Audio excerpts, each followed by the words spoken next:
그리고 이자율은 그냥 계산하기 편하게 5%라고 가정을 하겠습니다. 끝까지 보셔야 놓치지 않습니다.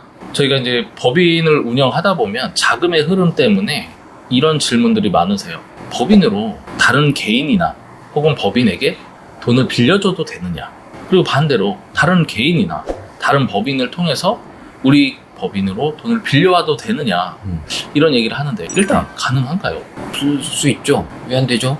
왜냐면 이제 많은 분들이 이렇게 막 무작정 빌려와도 되냐 하는데 그 얘기는 뭐 세무적으로 그거에 대한 계약서를 쓰고 거기에 따른 이자와 원금 상환에 대해서만 명확히 한다 그러면 그런 자유롭게 거래는 가능하다. 그렇죠. 라는 부분인데 자 그렇다 그러면 이자는 어떻게 되고 세금은 어떻게 발생하고 이거에 대해서 오늘 좀 알아보도록 하겠습니다. 이게 저희 업체들의 이 내용이 많은 이유가 있어요. 일단 투자를 하는 법인이 많기 때문입니다. 투자를 하려면 돈이 필요하고 돈을 벌었으면 또 돈을 줘야 되고 이러다 보니까 이제 자금 거래가 빈번한 것도 있고 그냥 일반 사업하시는 분들도 많이 필요하긴 하죠. 사업이 어려울 때 대표자가 돈을 넣어주기도 하고 넣은 걸 다시 빼가기도 하고 개인이 어려워서 사장님이 어려워서 돈을 빼가기도 하고 가족 간의 어떤 특수적인 목적에 의해서 자금이 필요하기 때문에 돈을 빼가기도 하고 하는데 자 일단 오늘의 얘기는 핵심 이제 이거에 따른 이자 이거에 대한 세금 요거니까 한번 포커싱을 할 텐데 오늘 내용을 이해하기 위해서 원천세라는 단어가 계속 나올 거기 때문에 이걸 좀 이해해야 되는데 원천세 어떻게 하면 될까요? 원천세라는 거는 이자를 지급하는 사람이 먼저 돈을 떼어서 세금을 내는 거예요. 네. 원천징수라고 하는데 근로자들이 그렇죠. 대표적인 예죠. 월급을 받을 때 세금 먼저 떼잖아요. 그렇죠. 나 분명히 월급 300이라고 했는데 통장에 찍힌 거 봤더니 250만 원 뭐 이렇게 찍혀요. 그럼 이제 4대 보험료도 떼고 거기에 보면 세금, 소득세 떼고 그렇죠. 그런데 소득세가 이제 정확하진 않지만 미리 정해진 룰에 따라서 이제 뛰어가는 거. 그렇죠. 이게 원천세인데 이자를 줄 때도 원천세인데 우리 그냥 흔히 얘기할 때 은행에서 1년 동안 뭐 적금이라든지 예금 넣어놓고 이자 받을 때 생각해 보시면 될 것 같아요. 맞습니다. 예, 보통 1억을 갖다가 예금을 했더니 뭐 특판이다. 그래서 이자율을 5%를 주겠다. 그래서 500만 원 준다고 생각을 했는데 통장에 꽂힌 거 보면 나중에 490 얼마 이렇게 꽂혀요. 왜냐면은 원천세를 뗐기 때문에. 맞습니다. 자, 그렇다면 이제 본론으로 오늘 케이스를 들어가 보도록 할게요. 네. 자, 가족법인이 혹은 일반 법인이 개인, 뭐 특수관계자가 되겠죠. 대표자든 뭐 이런 주주든 이런 개인에게 혹은 또 다른 법인에게 돈을 빌려주는 경우. 자, 이런 경우면은 결국엔 돈을 빌려줬으니까요. 우리 법인은 이자를 받아야 되잖아요. 맞습니다. 그러면 이 이자에 대해서 세금 어떻게 처리될까요? 이자에 대해서 이제 지급하는 사람이 원천징수를 하게 돼 있거든요. 근데 이제 여기서 중요한 건 원천징수는 이제 아까 설명드렸고 퍼센테이지예요. 그렇죠. 얼마를 떼느냐. 근데 지금 아까 말씀드린 금융기관에서 할 때 15.4%를 떼거든요. 저 원래 14%의 지방세 10%에서 1.4 더해서. 네. 그렇죠. 근데 지금 막 저희가 설명하면 대부업자나 금융기관한테 돈 빌리는 게 지금 아니잖아요. 그렇죠. 그러면 이거는 영업이자가 아니라 비영업 대금이에요.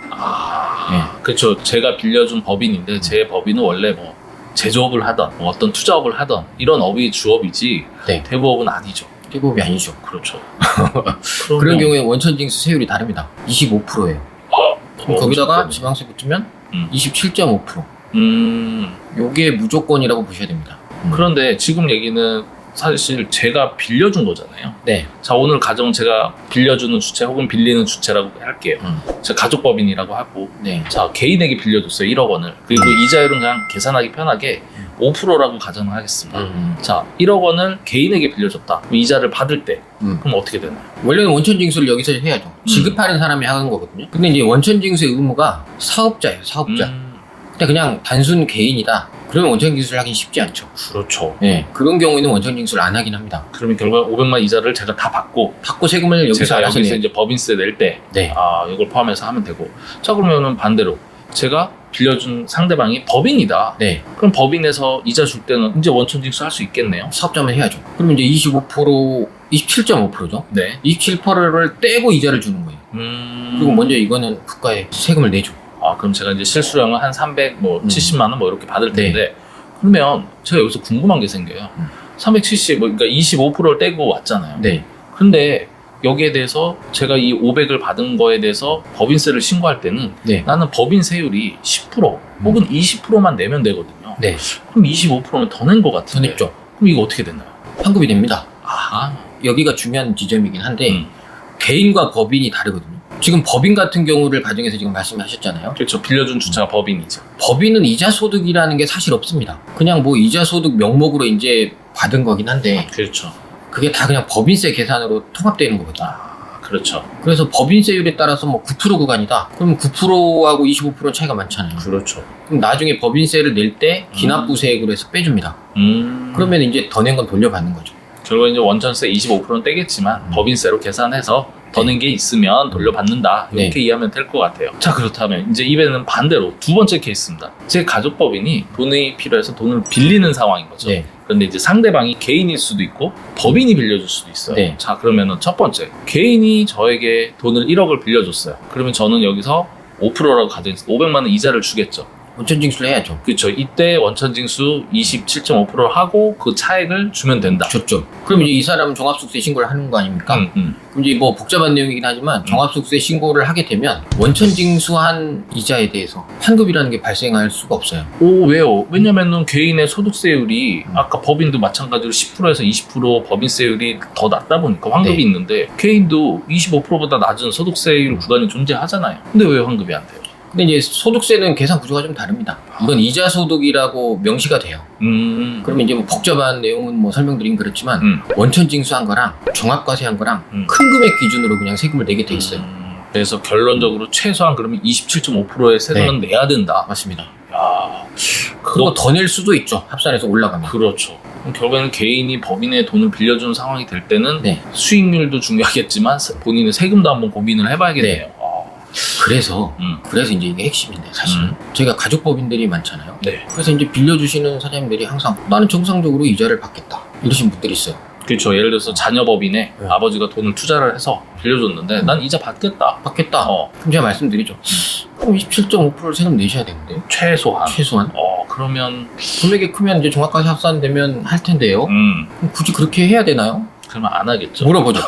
그리고 또 이런 말씀드리죠. 아니 은행에서 빌리면 그거보다 이자 쌀 텐데 굳이 아버지한테 그렇게 해야 되나요? 그렇죠. 이렇게 말을 하죠. 그럼 이제 아까 처음에 대표님 말씀하신 것처럼 그럼 어떡하냐? 그럼 원천징수 이것도 사실 쉬운 게 아닙니다. 그래서 말씀드리는 게 돌아가서 생각해보면 얼마까지는 이자 없이 줄 수 있잖아요.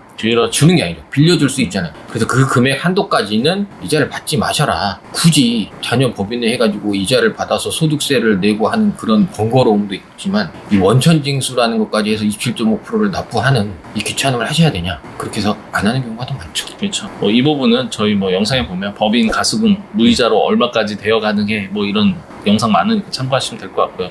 근데 여기서 명심할 거는 법인끼리는 이게 안 된다는 거예요. 그렇죠. 그럼 만약에 예를 들어서 제가 아까는 이제 개인이었고 법인에서 법인으로 돈을 빌려줬다라고 하면 네. 그럼 나중에 이자를 받겠죠. 받아야죠. 그런 경우에는 원천세 문제는 깔끔하게 해결이 되겠네요. 해결해야 됩니다. 네. 자, 일단은 상황이 좀 복잡한데 정리해보면 가족법인이 돈을 빌리는 경우도 있고 돈을 빌려주는 경우도 있고 네. 그 상대가 개인일 때도 있고 법인일 때도 있는데 세금, 즉 이자에 대해서 어떻게 세금을 내는지가 좀 다르다. 네. 이 부분 유념하셔가지고 관리 운영하시면 좋을 것 같습니다. 자, 엄격하게 생각하셔야 될 거는 가족법인이 빌릴 때는 좀 괜찮아요. 왜냐면 빌려서 이자 안 주는 건 법인의 손해는 없잖아요. 그렇죠. 법인이 이익되면 좋아합니다. 국세청이 네. 반대다. 법인이 빌려주는 경우다. 그건 법인이 손해보면 절대 안 됩니다. 그건 특수관계자의 거래에서 문제가 되는 지점입니다.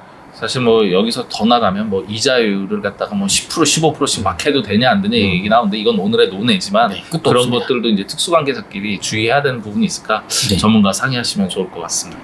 자, 오늘의 한 줄 평 하신다 그러면 법인에서 빌릴 때는 주의하셔야 됩니다. 법인에서 빌려줄 때도 주의하십시오.